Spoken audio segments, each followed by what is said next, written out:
अच्छी तरीके से याद है, इसके लिए मैं यहाँ पर यादा करना चाहूँगा। ठीक है, हम गिनती पढ़ेंगे 1 2 स्टार्ट, है ना। ताली के साथ 10 तक है, उसके बाद बाकी के दूसरे इशारे।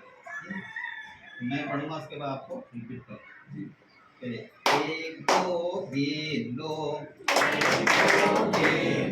3 4 पहनो हाथ, 3 4 पहनो हाथ, 5 6 बजे 6, 5 6 बजे 6, 7 8 देखो ठाट, 7 8 देखो ठाट, 9 10 पियो रस, 9 10 पियो रस, 11 12 निकला तारा, 11 12 निकला तारा, 13 14 लगाओ पौधा, 13 14 लगाओ पौधा, 15 16 घी का गोला, 15 16 घी का गोला, 17 18 17 18 17 18 क्या ये? 18